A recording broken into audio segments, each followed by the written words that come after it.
Have you ever wondered what effective altruism is and how it can help make the world a better place? Well, then you'll really enjoy today's conversation together with David Allis from Better World.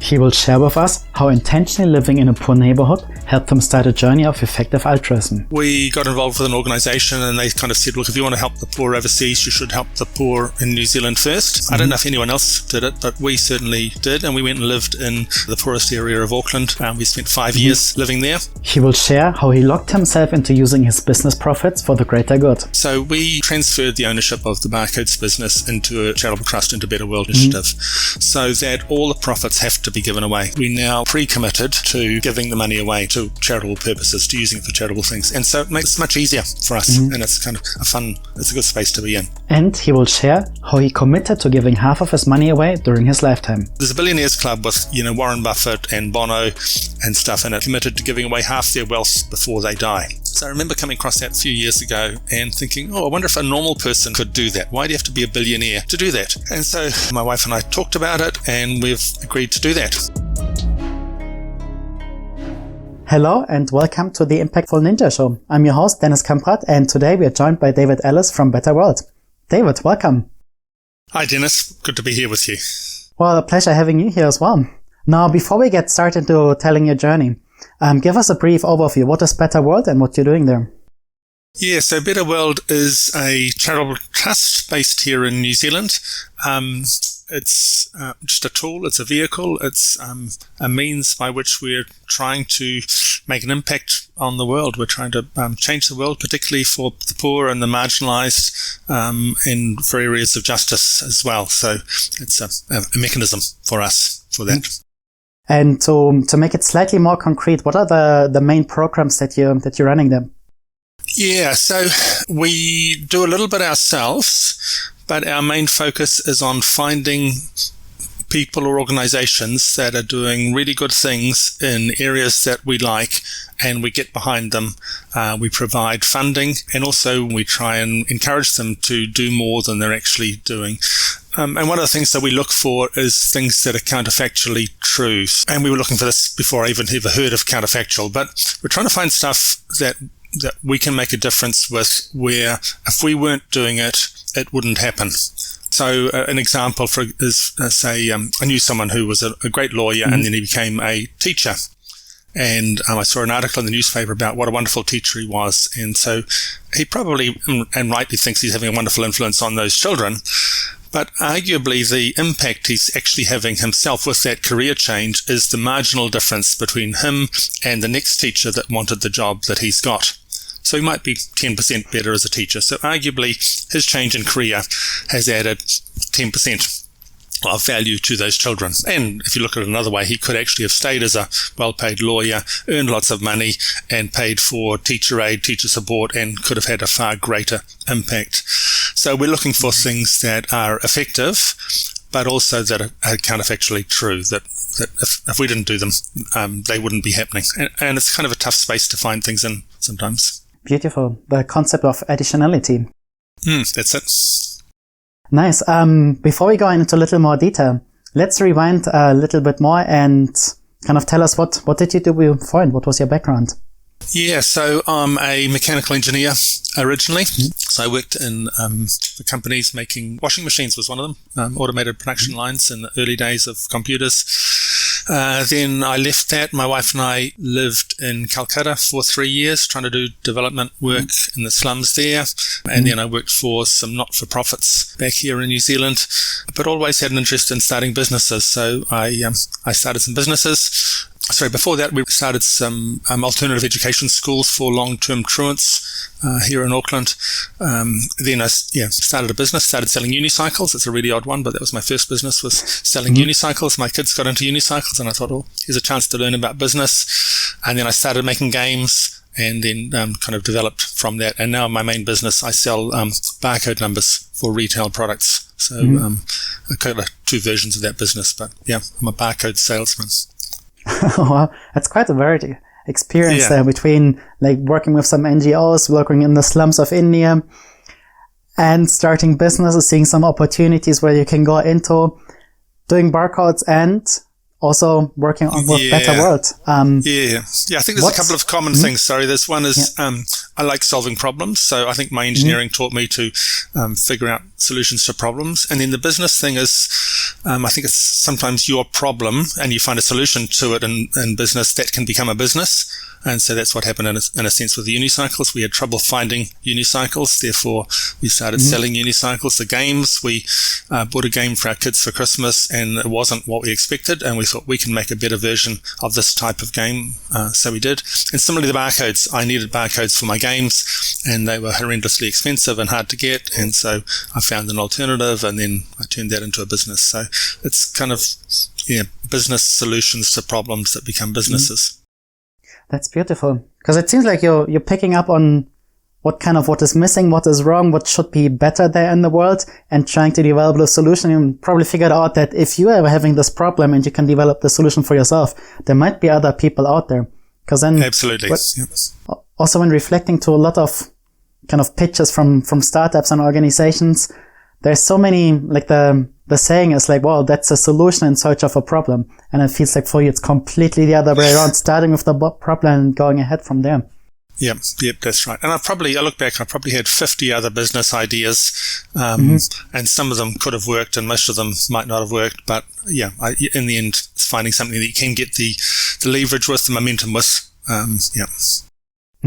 Before starting Better World, was there also some kind of specific problem that you encountered on your way? I guess poverty is the issue that's confronted me for a long time. So I remember when I was a university student, reading some books and becoming highly aware of the state of poverty in the world and the responsibility that we richer people have about it. And I actually did remember 2 thought experiments, even before I'd ever heard of what a thought experiment was. And one was, I was born in a good family in New Zealand. I was being educated. I was healthy. But if I'd been born in, say, the slums in Calcutta, I realized that I would be stuck there. I wouldn't get out. I wouldn't, life would be really, really tough. And so the lucky me, the blessed me, the benefiting me is, it's nothing I've done to deserve being here.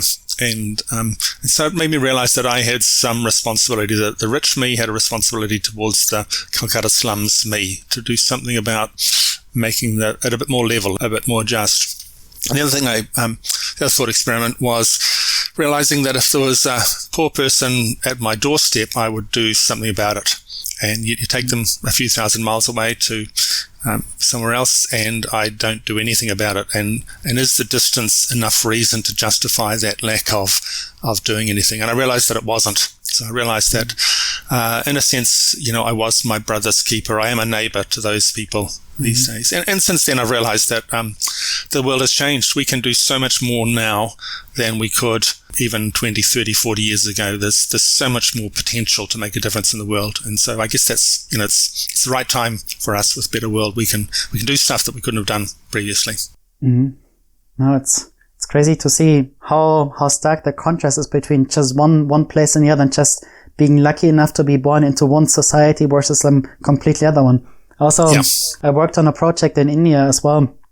I was in Bangalore, and it was just a completely different world. If you go from one area, it was like an electronic city where all the IT people were working, and then we went to the slums of Mumbai as well. It was just such a different experience, such a different world. Yeah, and it gives you a perspective on life, I think. And I was fortunate that just after I finished university, I met my wife-to-be, and she had the same direction in life, the same values. We both tried to go and work in India. We both wanted to do something about the poor. And so we've been on a journey together, it makes a big difference. If I hadn't had her with me, if it would have been someone else, it would have been quite different. But she'll say things like, don't forget the poor kids at the window. They're there, they're that close in a sense, and it has to shape our lives. If it doesn't shape our lives, there's something wrong with us. Yeah. Can you still remember what time frame roughly that was? How much time ago was that when you were thinking about, was it when the time you were in Calcutta that you thought you want to do something about it? And what were the concrete first steps that you were taking? Yeah. So I guess in my late teens, it was wanting to do something about it. And it was late 20s by the time we went to Calcutta. I think I was 27 when we went to Calcutta. No, 30 actually. So I think it was all preparation. We got involved with an organisation, and they kind of said, look, if you want to help the poor overseas, you should help the poor in New Zealand first. I don't know if anyone else did it, but we certainly did, and we went and lived in the poorest area of Auckland. We spent 5 years living there, and it was a good sort of part-way step towards Calcutta, because we live in a good suburb now in Auckland. So it was good training. We had a friend who was in jail. He came out of jail and came in straight, lived with us, so we worked with at-risk youth. We learned about trusting and being careful with what you trust about. We learned about things are messy. No matter how good you're trying to do things will be messy. I think that's made me less critical of organizations we work with. I know things are not going to be perfect. I know they have to work things out as they go. And if you can find good people with a good heart and good systems, then there'll still be a bit of mess in amongst it all. But you've got to just trust them that they're going to do the best they can, because they've got the right intentions. It sounds super interesting, especially going into like the poorest neighborhood that you were able to find to live there for a couple of years. Did you find anything special, anything different there? Because why I'm asking you as well, I lived in some places where people didn't have much. And what I always find is that the difference between those, let's call them quote unquote poor people, and us is just opportunity. They were good people. They were arguably even happier than us, even though they had less. They just didn't have the money. Was that also some kind of realization that you had, or was that a completely different situation over there? Yeah, no, they were, and there was a good sense of community and a sense of pride in some of them for being there and for being part of it. No, they were good people. It was, but there was a shame as well that came with it. I remember I was working on a production line in a factory, and talking to a guy who was working with me, and I said, "Where do you live?" And I said, "South Auckland," and so which was a general area. It wasn't specific enough. And then I told him where I lived, and he goes, "Oh, it turned out he was in the same suburb, but he'd been too embarrassed to tell me the suburb to start with." Ended up with a good friendship because we were living in the same area, and it was it was good. Oh wow! So I think there's something, and you learn from it. You learn, you might be lucky, but they're our brothers and sisters. So basically, from the starting point of trying to change poverty in New Zealand, living in one of the poorest suburbs there, what were your next step into taking it like on a more global level as well? Yeah, so I guess things have slowly developed. We had 6 children. I had 2 children who we took to Calcutta, and our 3rd child was born there. And then we had 3 more children. So they took a lot of time and energy and resource. And it's probably only in the since I started the barcodes business and that started doing well, that we've had the resource to do a lot. Having said that, we've been doing stuff all along. So I think a key thing is, if you're passionate, then you've got to keep doing it, even if it's only doing small amounts. You've got to be involved, because it's too easy to fade out or to get distracted, or to be distracted by success and materialism and wealth and those sorts of things. I knew people when I was in my 20s who were ready to die for a cause, and yet they haven't managed to live for the cause. They've kind of faded away from the cause they were committed to over that time. And so I think for all of us, if we want to be effective in the long term, we've got to keep ourselves passionate, but also live at a level that's sustainable in the long term as well. So doing something.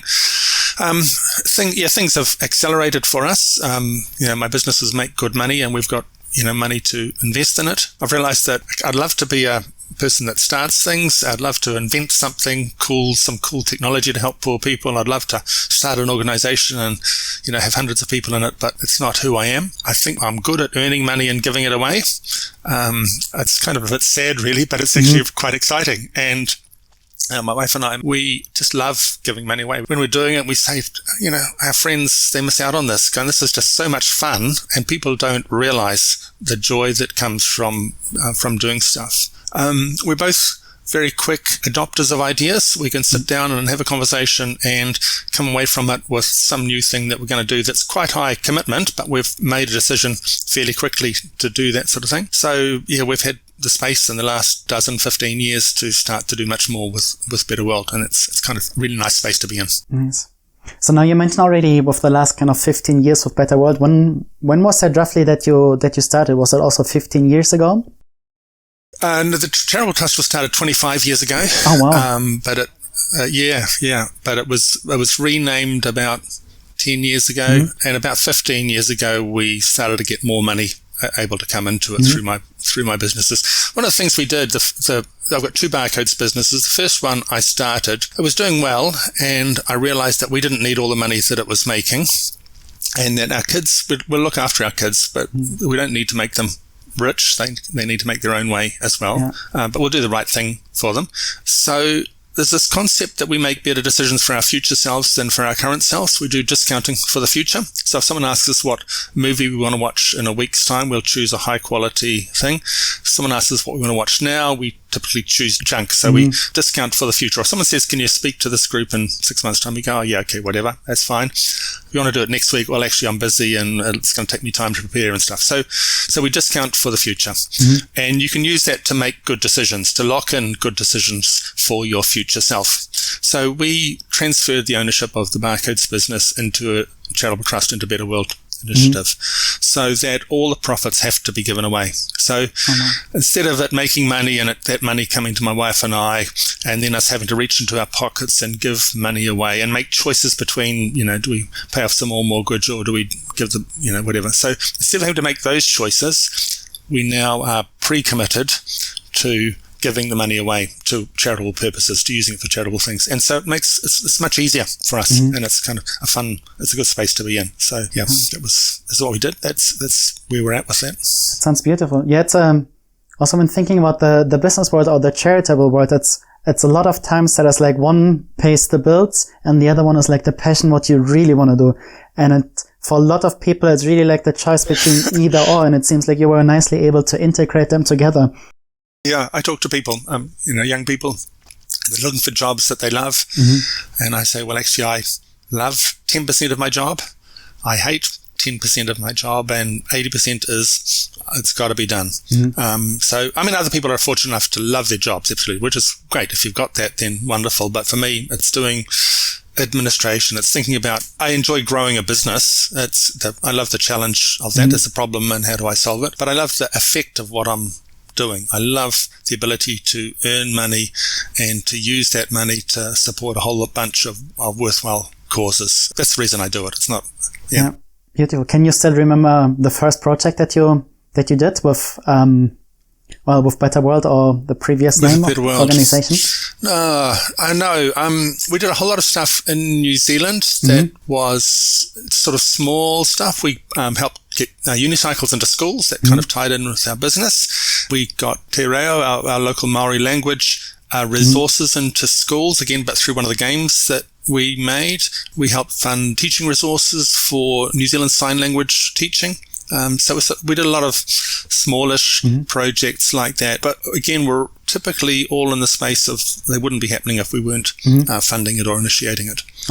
I like it how you're integrating the businesses again there as well, with the unicycle, with the games to really use business for good. Yeah. We still do that with my second barcodes business. It's a franchise type business. So I've got partners in 60 countries. We sell in 100 and something countries.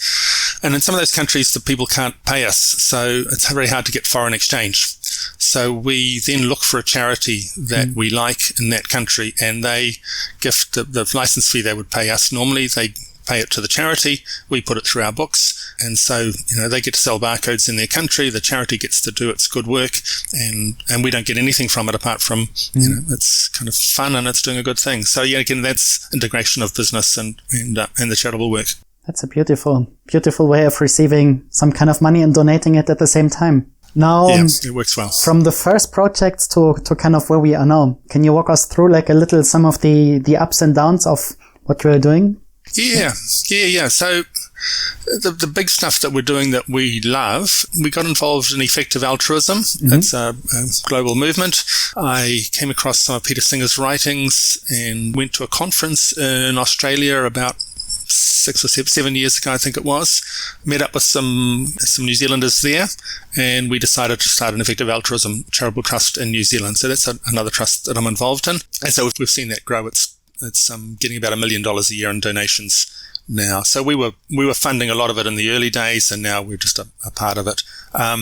So effective altruism focuses on 3 areas: poverty, suffering, which tends to be animal suffering, and extreme risk, the things that might be harmful to humanity. We personally overlap it with the poverty thing particularly, and the Charitable Trust in New Zealand is poverty related because that's just what the laws in New Zealand. So that funds things like highly effective charitable interventions like anti-malarial bed nets through AMF. So for $3.50 US, you can buy a bed net that'll protect two kids for 5 years with about a 50% effectiveness rate. So it's a highly effective, cost-effective and easier to scale type charitable interventions. So we've got behind things like that. There's deworming initiatives. So one of the best ways to improve education for children in poor countries is to deworm them when they're at school. So a single tablet once a year can get rid of worms and increases their nutrition, increases their attention at school, and it can make, I think, a 13% difference overall in their lifetime earnings.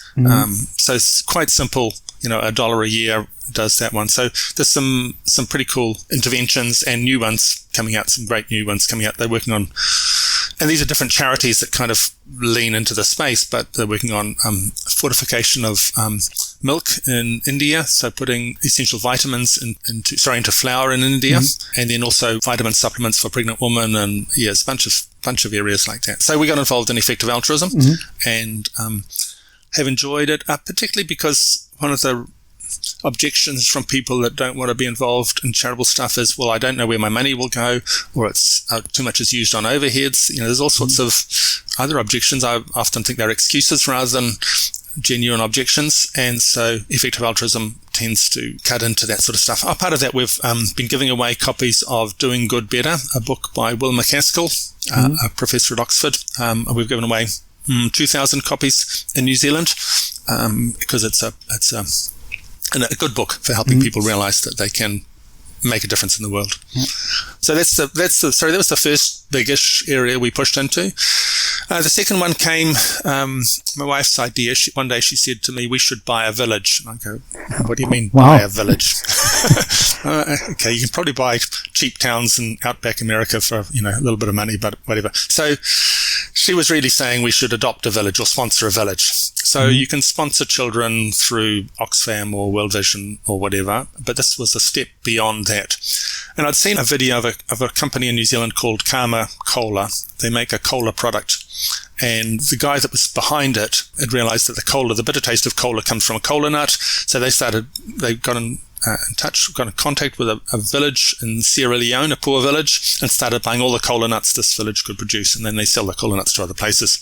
And they put 10 cents from every drink into a foundation in the village, plus they're buying the cola nuts. And this foundation in the village has built a road into the village, a bridge. They've built a school, a medical centre.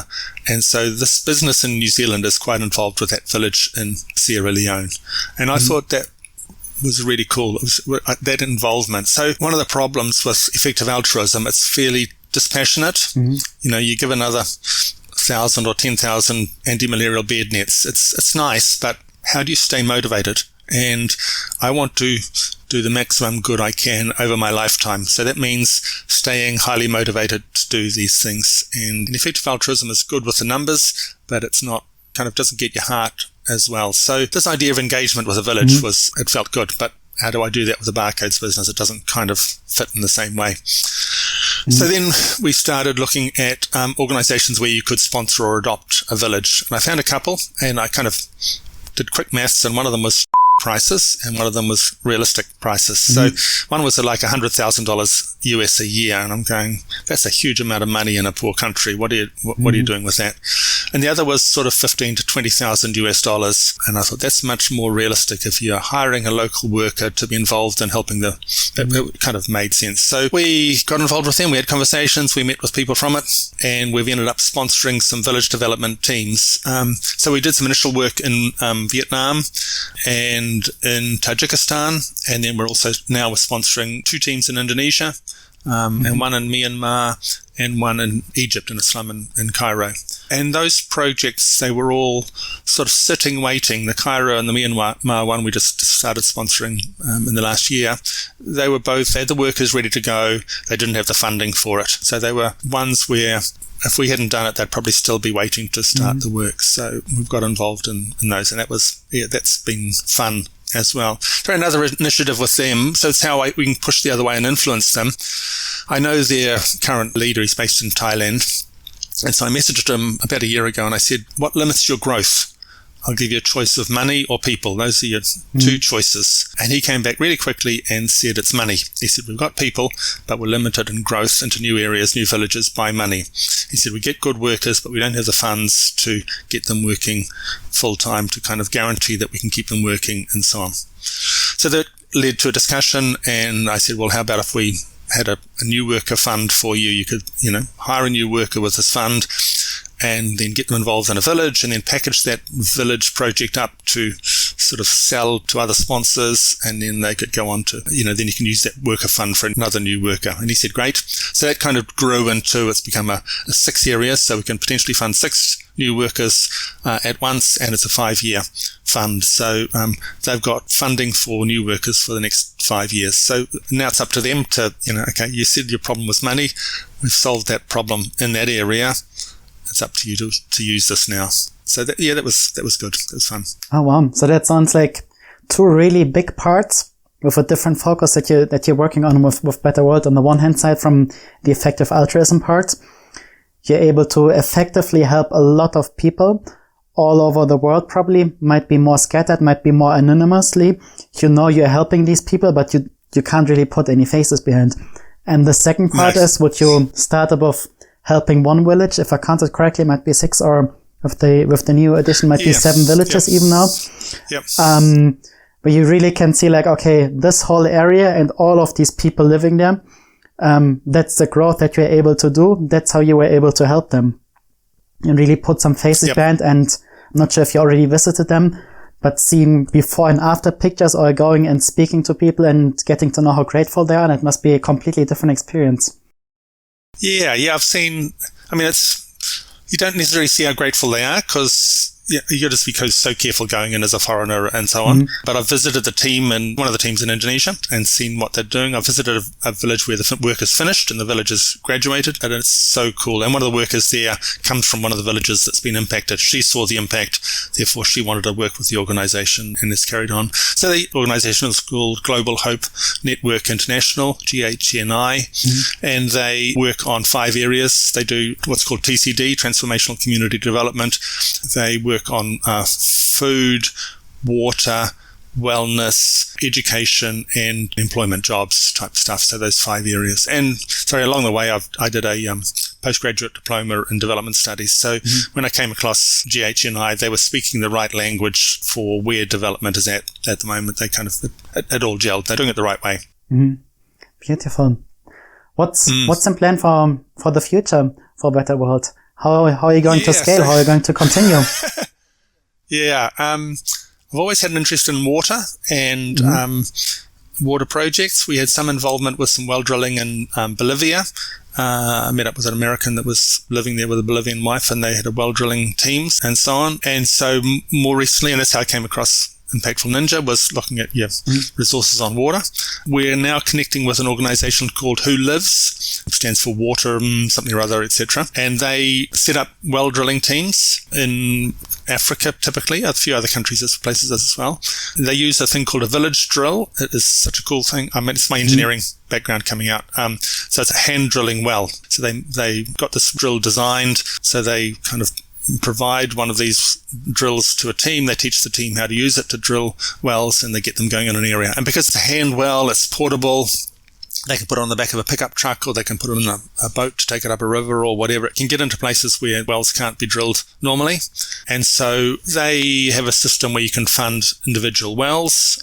They're sort of $4,000 or $5,000 for a well. It seems to be what it costs to build a well. Or you can fund the setup of a well drilling team. And so that's what we're talking to them at the moment. I think we'll fund a well drilling team and see how that goes. So that's happening. We're just negotiating, where and how much. Another one I've just come across, I guess I enjoy technology. So came across a company in New Zealand that had made a rocket stove. It's a stove that's highly efficient, burns wood, but is highly efficient, and they are shipping them to refugees in Syria. And in fact, they flat pack them now. So it's made out of stainless steel. It's flat packed, and they've got a sheet metal roller in Syria so they can roll the shape of the stoves and then send them out. So they're not shipping air, they're just shipping flat packed stoves. And here in New Zealand, they've tied in with a charity called Relief Aid, I think it is. And so we're just talking to them as well about what they're doing. In fact, the guy at the moment is in Gaza, or looking at their relief efforts in Gaza, so he's quite involved. But you can sponsor these stoves, or they sell them. You can buy a stove for $100 and they'll give two to refugees in Syria. So again, it's a sort of, I like that sort of smart technology. It's business getting involved in poverty alleviation type stuff. So yeah, we'll keep looking for things like that. Super inspirational. It sounds like we should all as a society be super happy that the barcode business went to you and not to anyone else. Yeah, should be. I think it's, certainly there were a lot of people who had the same problems I had with needing barcodes, and it feels fortuitous. We're very happy. Yeah, beautiful. Is there any, normally at this point in time I would ask like if there's any way how we can support you as well, but it sounds like the barcode business is supporting you, and for us it would be following along your journey.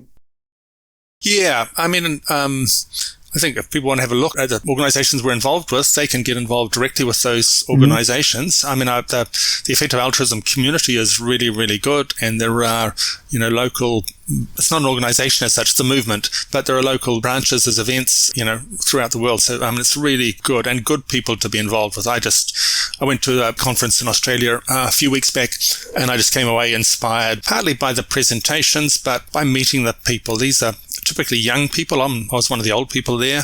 I'm there to kind of remind them that they should be passionate about it all when they're old as well. So, but I just love their energy, their commitment, their enthusiasm, their thinking. So, I think to be on a journey of making a difference in the world, you've got to get people around you that have the same interest and same heart. And they can be hard to find. To find your tribe is quite difficult. Yeah. So Effective Altruism is a pretty cool place to be.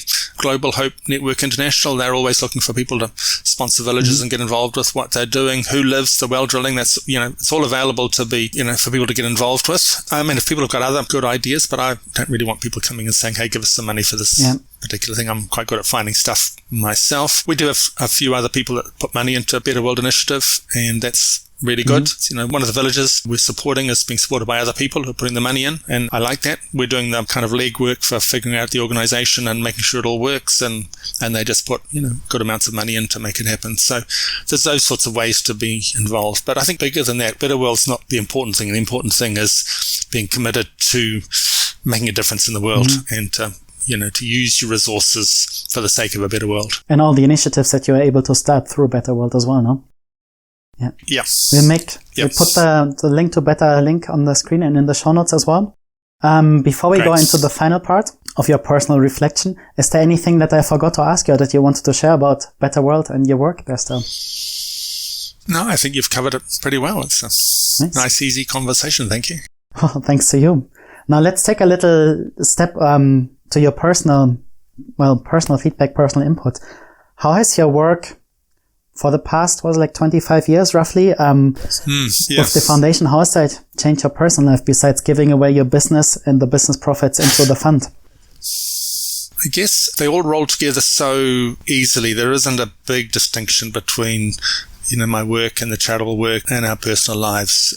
For a long time, the barcodes business was on the top floor of our house. I had a friend who was working for me was arriving at 6:30 in the morning and creeping up the stairs to begin work in that office. There was, part of it was having low overheads for the business. Any business, I reckon you want to have really low fixed costs. So if it doesn't work, it's not cost you an arm and a leg. Now my office is next door to my house. It's really, really handy. I go and have coffee with my wife at sort of 10 o'clock in the morning, and we talk about life, but that life includes, poverty and what we're doing about it, and the charitable work and the business work. So they all overlap. We've got one daughter still living at home, and she gets sick of these in-depth conversations we have because we're trying to talk about meaningful things. So I'm in my early 60s. It's a time when people my age are starting to, create their bucket list or tick things off their bucket list and plan for their retirement and so on. And I can see the attraction of working a bit less or whatever, but bucket lists irritate me because it's about what do I as a rich person do to get some more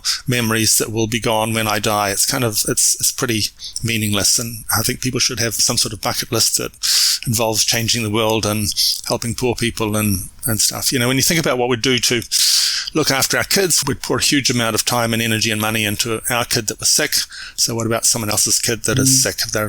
What are we doing about that? So it all overlaps with me, and I think we've just been blessed in what we're doing. I'm excited. I want to keep working. I think I'm going to keep working till I'm 70 probably, because I can do it and it's not onerous, and I just love the outcomes of that work. Nice. I love it, especially the connection between what you talk in your personal life and you see all of these issues happening, and then you have a vehicle as well to directly address it, instead of just it becomes some conversations. Everyone agrees that something has to change. You're actually changing something. Yeah, and I think it's easy to be an armchair radical, but I think everybody can do something.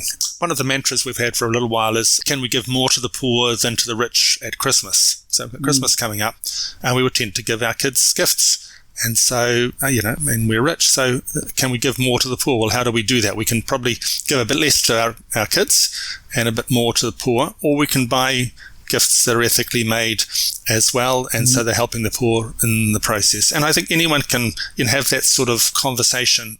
We run with a friend, run an ethical market in our local suburb at Christmas time, so it gives people a chance to buy ethically made goods that are also doing social good for the poor overseas. So it's a very clear, focused market. The other thing that personally we've done, there's a billionaires club. I'm nowhere near a billionaire, I wish. But there's a billionaires club with, Warren Buffett and Bono and stuff in it, and they've all committed to giving away half their wealth before they die. So I remember coming across that a few years ago and thinking, I wonder if a normal person could do that. Why do you have to be a billionaire to do that? And so my wife and I talked about it, and we've agreed to do that. So we're going to give away half our wealth, and we're kind of monitoring it. And, if we die now, we've got more in assets than we've given away, so more has to be given away. My oldest daughter, when I told her about it, our kids all know about it and they're all happy with it. They're not arguing it at all. They know this is who we are. This is the sort of people we are. And my oldest daughter said, well, if you're going to give money away, you should give it away while you're earning money, because it's more tax effective, because you can get, tax relief on your donations. Oh, okay. Yeah, that's a good point, rather than giving assets away. But, other people could make the same it's possible to do it. In fact, I'd love to find other people that are making the same sorts of commitments that then challenge each other. It could be 60% instead of 50% of the money. It could be 70%. The problem is finding people with the same sort of passion, and I don't tend to find them. So I'm trying to find people that are in a similar sort of space to spur me on as well. So it all overlaps. Yeah. Yep. It's also a nice call out to anyone listening and being maybe in a similar situation or wanting to do more, to get in contact with you. Yeah, absolutely. Love to talk to people. Now, for our final question, if you had to share one tip with us to how we could live more impactfully, what would that number one tip be? Yeah, okay. So I'm going to combine some things into one phrase, but I think it is, we need to try to love our neighbour as ourselves effectively and counterfactually.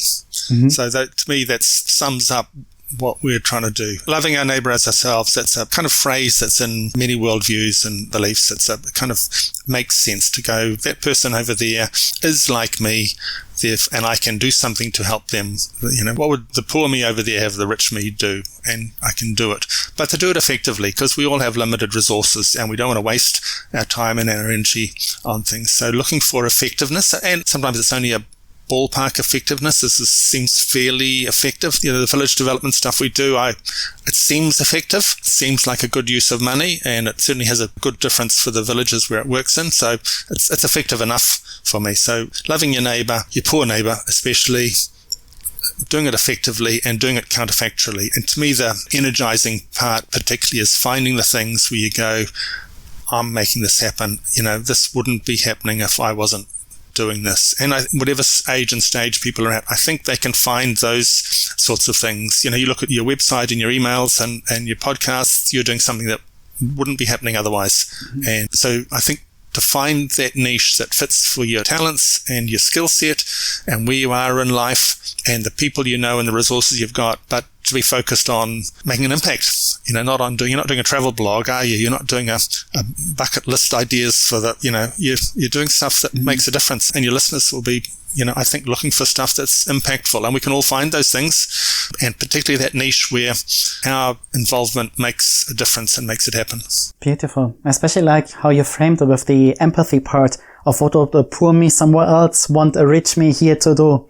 Really thinking about through the lens of the other person.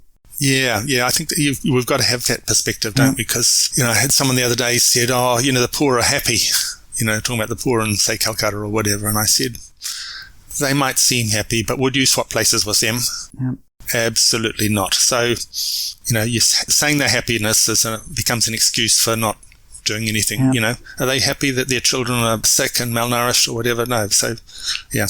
Yeah. Well, thanks. Thanks so much for sharing your journey. Thanks so much for all the initiatives and all the work you're doing as well with Better World. You're welcome. It's a pleasure. And thank you for all you're doing as well. And your listeners for their interest in changing the world. That's what, let's change the world. Let's make it better. Let's do that. Let's do that together. Well, and thanks to everyone listening as well. Thanks so much for joining us today, and stay impactful.